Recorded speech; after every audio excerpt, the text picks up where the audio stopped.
6 പതിറ്റാണ്ടോളം നാടകരംഗത്തും 4 പതിറ്റാണ്ടായി സിനിമയിലും പകരം വയ്ക്കാനില്ലാത്ത അനിഷേധ്യ നടൻ. ഭാവോജ്വലമായ നിരവധി കഥാപാത്രങ്ങളിലൂടെ മലയാളികളുടെ മനസ്സിൽ എന്നും നിറഞ്ഞു നിൽക്കുന്ന അഭിനയ പ്രതിഭ. പത്മശ്രീ സുരേന്ദ്രനാഥ് തിലകൻ എന്ന മലയാളികളുടെ സ്വന്തം തിലകൻ. നമുക്ക് സ്വാഗതം ചെയ്യാം തിലകൻ ചേട്ടനെ. നമസ്കാരം. സമാഗമത്തിലേക്ക് സ്വാഗതം.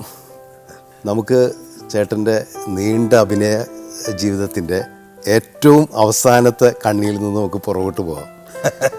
അതായത് ഇപ്പോൾ ഉസ്താദ് ഹോട്ടലാണ് ചേട്ടൻ്റെ റിലീസ് ചെയ്തിട്ടുള്ള സിനിമ. മലയാളികൾ നിറഞ്ഞ മനസ്സോടെ സ്വീകരിച്ച ആ സിനിമ, അതിലെ ഉസ്താദ് ഉപ്പാപ്പ എന്ന് പറയുന്ന കഥാപാത്രം, കരീം എന്ന് പറയുന്ന കഥാപാത്രം, എനിക്ക് തോന്നുന്നത് ആ ക്യാരക്ടർ ചെയ്യാൻ തിലകൻചേട്ടനല്ലാതെ വേറൊരാളില്ല എന്നുള്ളത് മലയാളികൾക്ക് എല്ലാവർക്കും അറിയാം. അങ്ങനെ ഒരു കഥാപാത്രം വരുമ്പോൾ സ്വാഭാവികമായിട്ടും തിലകൻചേട്ടൻ തന്നെയായിരിക്കും. ആ കഥാപാത്രത്തെ എങ്ങനെയാണ് ചേട്ടന് ഇപ്പോൾ പറയാനുള്ളത്? കഥാപാത്രത്തെക്കുറിച്ച് എനിക്ക് മാത്രമേ ചെയ്യാൻ പറ്റൂ എന്ന് പറഞ്ഞുകൊണ്ട് ഞാൻ യോജിക്കുന്നില്ല. അതിൻ്റെ പിന്നിൽ പ്രവർത്തിക്കുന്നവരും എന്നെ കണ്ട് ശീലിച്ചവരും ആ കരീമക്കായിട്ട് തിലകൻ കറക്റ്റ് എന്ന് പറയും. പിന്നെ ഉണ്ടല്ലോ ലോകവും, ഒരുപാട് പേരുണ്ടാവുമായിരിക്കും. പക്ഷേ ആ സിനിമ അങ്ങനെയാണ് ഞാൻ കരുതുന്നത്. പിന്നെ അതിൻ്റെ സ്ക്രീൻ പ്ലേ ഞാൻ ആദ്യം വായിച്ചപ്പോൾ ഇതൊരു വലിയ ചലഞ്ചായിട്ട് എനിക്ക് തോന്നി. കാരണം മുസ്ലിം സമുദായത്തിൻ്റെ സംസ്കാരമാണ് കൂടുതലുള്ളത്. ഭാഷ പോലും അത് പറയാനായിട്ട് ഞാൻ ആദ്യം ഒന്ന് ഹോംവർക്ക് ചെയ്യണമെന്ന് കരുതിയെങ്കിലും സംവിധായകൻ പറഞ്ഞു അത് വേണ്ട, പല ആൾക്കാരെ കാണുന്ന ഒരു ഹോട്ടൽ ഉടമയാണ്, അതുകൊണ്ട് ഭാഷയുടെ കാര്യത്തിലൊന്നും അങ്ങനെ സ്റ്റിക്ക് ഓൺ ചെയ്യണ്ട. പിന്നെ അറിയാതെ വന്നു പോകുന്ന ചില രീതി അതിനകത്ത് ഉപയോഗിക്കുന്നു, അത്രേ ഉള്ളൂ. കൂടുതലും എനിക്ക് ഇഷ്ടപ്പെട്ടത് ആ സിനിമയിൽ കൂടുതൽ അഭിനയിച്ച് ശീലിച്ചവരും സിനിമ ഇത്രയേ ഉള്ളൂ എന്ന് കരുതുന്നവരൊന്നും അല്ല കൂടെ അഭിനയിച്ചിരിക്കുന്നത്. അങ്ങനെയുള്ളൊരു ചുരുക്കമേ ഉള്ളൂ. പ്രധാന വേഷം അഭിനയിച്ചിരിക്കുന്നത് തന്നെ ദുൽഖർ സൽമാൻ. അയാളുടെ പ്രായം വെച്ച് നോക്കുമ്പോൾ അത്ര വലിയ സിനിമാക്കാരനൊന്നും പറയാറായിട്ടില്ല. പക്ഷെ അതൊരു വലിയ ഗുണമായിട്ടാണ് എനിക്ക് അനുഭവപ്പെട്ടത്. പുള്ളി എൻ്റെ അടുത്ത് അഭിനയിക്കുകയല്ല ചെയ്തത്, ബിഹേവ് ചെയ്യുകയാണ് ചെയ്തത്. അതാണ് ഒരു നടന് വേണ്ടത്, സിനിമാ നടന്. അത് ദുൽഖർ സ്വായത്തമാക്കിയിട്ടുണ്ട്. ദുൽഖർ തീർച്ചയായിട്ടും ഒരു പ്രോമിസുമാണ്. അതാണ് എനിക്ക് അതിനകത്ത് തോന്നിയത്. കാരണം ഞാനൊരു ഒബ്സർവ് ചെയ്യുന്ന നടൻ കൂടിയാണ്. ഇയാളെങ്ങനെയുണ്ട്, അയാളെങ്ങനെയുണ്ട്, ഇതെങ്ങനെയുണ്ട്, അതെങ്ങനെയുണ്ട്, ഇതൊക്കെ നോക്കുന്നയാൾ. പിന്നെ അഭിനയിക്കാൻ ഞാനും ശ്രമിച്ചിട്ടില്ല. ഞാനും അതിൽ ബിഹേവ് ചെയ്യാനാണ് ശ്രമിച്ചത്. ഇപ്പോൾ എല്ലാ പടങ്ങളിലും ഈ അടുത്ത കാലത്ത് ചെയ്തുകൊണ്ടിരിക്കുന്ന എല്ലാ പടങ്ങളും ഇപ്പോൾ ഇന്ത്യൻ റുപ്പി, ഇതെല്ലാം ഞാൻ വെറും ബിഹേവിയർ മാത്രം. നാടകത്തിൽ നിന്ന് സിനിമയിലേക്ക് വന്നപ്പോൾ ആ വ്യത്യാസം തിരിച്ചറിഞ്ഞു എന്നുള്ളതാണ് ചേട്ടൻ്റെ. അതറിയാൻ പറ്റണം എല്ലാവർക്കും. നാടകത്തിൽ അഭിനയിക്കുന്നവർക്ക് ആ 24 അടി സ്റ്റേജേ ഉള്ളൂ, വേറെ എങ്ങോട്ടും ഒരു ആംഗിൾ മാറ്റണമെന്നില്ല. സിനിമയിൽ അതല്ല. ഞാൻ എൻ്റെ ഒരു കണക്കൂട്ടിൽ ഞാൻ ഇതുവരെ കണ്ടെത്തിയിട്ടുള്ളൊരു സംഗതി, മേക്കപ്പ് ചെയ്യരുത്. അഥവാ ചെയ്താൽ മേക്കപ്പ് ചെയ്തതെന്ന് തോന്നരുത്. ക്യാമറ ഉണ്ട് എന്ന് തോന്നരുത്. ക്യാമറ വർക്കിലും അങ്ങനെ തോന്നരുത്. ഇതിൻ്റെ ഒപ്പം തന്നെ സഞ്ചരിക്കുകയും വേണം. അത് തന്നെ, അത് വേണം. പക്ഷേ പ്രേക്ഷകർക്ക് ക്യാമറ ഉണ്ട് എന്ന് തോന്നരുത്. പിന്നെ ഇതൊരു കഥയാണ്, സ്ക്രീൻ പ്ലേ എഴുതിയാണെന്ന് തോന്നരുത്. അഭിനയിക്കുകയാണ് എന്ന് തോന്നരുത്. മൊത്തത്തിൽ പറഞ്ഞത് ഇത് സിനിമയാണെന്നേ തോന്നരുത്. ഒരു അനുഭവമാണ്, ജീവിതത്തിലെ ഒരു അനുഭവം. അങ്ങനെ തോന്നുന്ന സിനിമ തീർച്ചയായിട്ടും പുറകോട്ട് പോകില്ല. ഇപ്പോൾ നമ്മൾ ചേട്ടൻ്റെ എൻ്റെ അവസാനം റിലീസ് ചെയ്തിട്ടുള്ള ഇപ്പോൾ ലേറ്റസ്റ്റ് സിനിമയിൽ നിന്ന് തുടങ്ങിയിട്ട് നമ്മൾ പോകാൻ പോകുന്ന ചേട്ടൻ്റെ കുട്ടിക്കാലത്തിൽ നിന്നും ചേട്ടൻ്റെ ഒരു അഭിനയ ജീവിതത്തിൻ്റെ ഒരു ചക്രത്തിലൂടെയാണ്. അപ്പോൾ ഞാൻ മനസ്സിലാക്കിയെടുത്തോളം ചേട്ടനൊരു എസ്റ്റേറ്റ് പശ്ചാത്തലത്തിൽ ജനിച്ചു വളർന്ന ഒരാളാണ്. മുണ്ടക്കയത്ത് അല്ലേ? സായിപ്പന്മാർ നടത്തിയ എസ്റ്റേറ്റാണ് Travancore rubber and tea company. എനിക്ക് 7ാമത്തെ വയസ്സിൽ റബ്ബർ ടാപ്പ് ചെയ്യാൻ അറിയാം. ഇപ്പോൾ സ്ലാട്ടർ ടാപ്പിംഗ് അറിയാം. ഏണി വെച്ച് കയറിയിട്ടൊക്കെ വെട്ടാൻ അറിയാം. ആ റബ്ബറിൻ്റെ പണികളിലെല്ലാം അറിയാം. ലൈൻ അടിക്കാൻ അറിയാം, റബ്ബർ കുഴിയെടുക്കാൻ, ഇതൊക്കെ ഞാൻ അന്ന് പഠിച്ചിരുന്നു. പക്ഷേ ഈ മുണ്ടക്കയം എന്ന് പറയുന്ന സ്ഥലത്ത് കലാപരമായ യാതൊരു പ്രവർത്തനവും ഉണ്ടായിട്ടില്ല, ഉണ്ടാകാൻ ബുദ്ധിമുട്ടുമാണ്. അപ്പോൾ അങ്ങനെ ആ സാഹചര്യത്തിലാണ് ഞാൻ വളർന്നതും. അവിടെ ഞാനൊരു നാടക സമിതി ഉണ്ടാക്കി, മുണ്ടക്കയം നാടക കലാസമിതി, എൻ്റെ സുഹൃത്തുക്കളെയൊക്കെ സംഘടിപ്പിച്ച്. അങ്ങനെയാണ് ആദ്യത്തെ നാടകം പ്രൊഫഷണലായിട്ട് ഞാൻ അഭിനയിക്കുന്നത്. അതിന് മുമ്പ് 2ാം ക്ലാസ്സിൽ പഠിക്കുമ്പോൾ എൻ്റെ ആശാട്ടി എനിക്കൊരു നാടകം എഴുതി എന്നെ കൊണ്ട് അഭിനയിപ്പിച്ചിട്ടുണ്ട്. അന്നേ ഞാൻ ഈ പ്രേക്ഷകരുടെ ഈ അഭിനേതാവിനെ കാണാനുള്ളൊരു വ്യഗ്രത ഉണ്ടല്ലോ, അത് മനസ്സിലാക്കി. കാരണം ഞാൻ 2ാം ക്ലാസ്സിൽ പഠിക്കുമ്പോൾ അവിടെ നിന്ന് ഒരു താരം ജനിച്ചു. അവിടെ താരം ജനിക്കുകയും ഞാൻ അഭിനയിച്ചത് ഇഷ്ടപ്പെട്ടിട്ട് ആശാട്ടി എന്നെ കെട്ടിപ്പിടിക്കുകയും ഉമ്മ തരികയും അവരുടെ കണ്ണ് നിറഞ്ഞ് വീണ കണ്ണുനീര് നെഞ്ചത്ത് വീഴുകയും. അപ്പോൾ അതെന്തുകൊണ്ടാണ് ആ കണ്ണുനീരെന്ന് ഞാൻ ചോദിച്ചു. സന്തോഷം കൊണ്ടാടാ എന്നാണ് അവർ പറഞ്ഞത്. അപ്പോൾ അങ്ങനെയുണ്ടൊരു വികാരം. ഒരു പക്ഷേ അച്ഛനെ ധിക്കരിച്ചുകൊണ്ടായിരിക്കുമല്ലോ അന്ന് നാടകത്തിലേക്ക് അഭിനയിക്കുകയൊക്കെ ചെയ്തിട്ടുണ്ടാവും. അപ്പോൾ ഒരു നിഷേധഭാവം അച്ഛന് താല്പര്യം ഉണ്ടായിരുന്നു. അച്ഛനെ ഒളിച്ചിട്ട് അച്ഛനറിയാതെ. ശരി ശരി. പക്ഷെ അച്ഛനൊരു നാടകപ്രേമിയായിരുന്നു.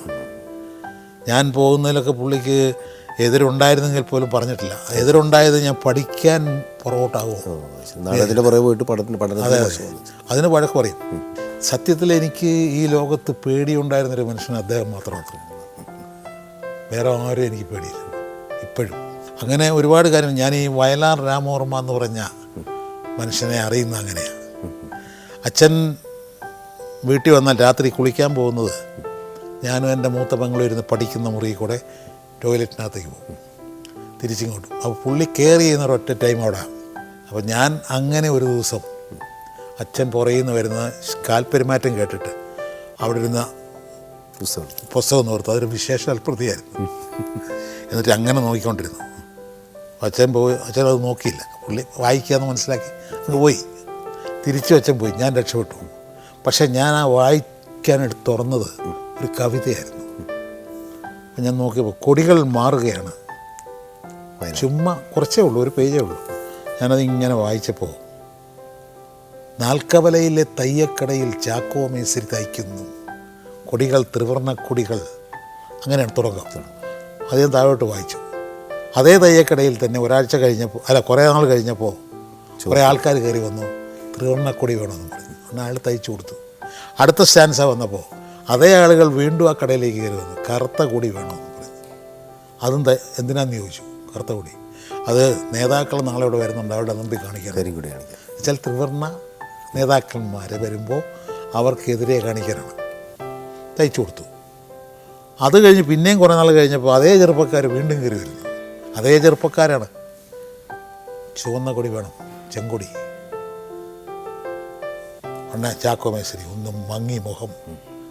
എന്നിട്ട് പറഞ്ഞു, കൊടി തയ്ച്ചു തരാം, പക്ഷെ നാളെ പള്ളിയിൽ അറിയരുത് ഈ കാര്യം എന്ന് പറഞ്ഞു.